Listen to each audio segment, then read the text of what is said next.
ಮತ್ತು ನಾಳೆ ಮೂರನೇ ಸೆಟ್ ನಾನು ನಾಮಿನೇಷನ್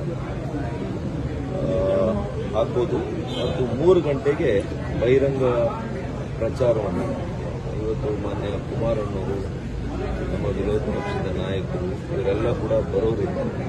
ಹಾಗಾಗಿ ಆ ಒಂದು ಕಾರ್ಯಕ್ರಮಕ್ಕೆ ಕೂಡ ಯಲಹಂಕ ಕ್ಷೇತ್ರದ ಮುಖಂಡರುಗಳನ್ನು ಜೋಡಿಸಲಿಕ್ಕೆ ಅವ್ರಿಗೆ ಆಹ್ವಾನ ಕೊಟ್ಟಿದೆ. ನಾವು ಕೂಡ ಬಂದು ಈ ಕಾರ್ಯಕ್ರಮವನ್ನು ಯಶಸ್ವಿ ಮಾಡಬೇಕು ಅಂತೇಳಿ ಅವರೆಲ್ಲರಿಗೂ ಕೂಡ ಮನವಿ ಮಾಡಿದ್ದೇನೆ. ಸಮಯ ಒಂದೇ ದಿವಸ ಇರೋದ್ರಿಂದ ಅವರು ಎಷ್ಟು ಸಾಧ್ಯ ಆಗ್ತದೆ ಅಷ್ಟು ಜನ ನಾವು ನಮ್ಮ ವಾಹನಗಳಿಗೆ ಬರ್ತೀವಿ ಅಂತ ಹೇಳಿದ್ದಾರೆ. ಇಷ್ಟು ವಿಷಯ ಆಗಿದೆ. ಮತ್ತು ನಾಳೆ ಮೂರನೇ ಸೆಟ್ ನಾನು ನಾಮಿನೇಷನ್ ಹಾಕೋದು ಮತ್ತು 3 ಗಂಟೆಗೆ ಬಹಿರಂಗ ಪ್ರಚಾರವನ್ನು ಇವತ್ತು ಮಾನ್ಯ ಕುಮಾರಣ್ಣವರು ನಮ್ಮ ವಿರೋಧ ಪಕ್ಷದ ನಾಯಕರು ಇವರೆಲ್ಲ ಕೂಡ ಬರೋರಿದ್ದಾರೆ.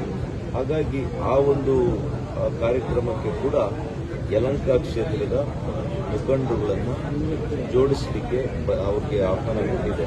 ನಾವು ಕೂಡ ಬಂದು ಈ ಕಾರ್ಯಕ್ರಮವನ್ನು ಯಶಸ್ವಿ ಮಾಡಬೇಕು ಅಂತೇಳಿ ಅವರೆಲ್ಲರಿಗೂ ಕೂಡ ಮನವಿ ಮಾಡಿದ್ದೇನೆ. ಸಮಯ ಒಂದೇ ದಿವಸ ಇರೋದ್ರಿಂದ ಅವರು ಎಷ್ಟು ಸಾಧ್ಯ ಆಗ್ತದೆ ಅಷ್ಟು ಜನ ನಾವು ನಮ್ಮ ವಾಹನಗಳಿಗೆ ಬರ್ತೀವಿ ಅಂತ ಹೇಳಿದ್ದಾರೆ. ಇಷ್ಟು ವಿಷಯ ಆಗಿದೆ.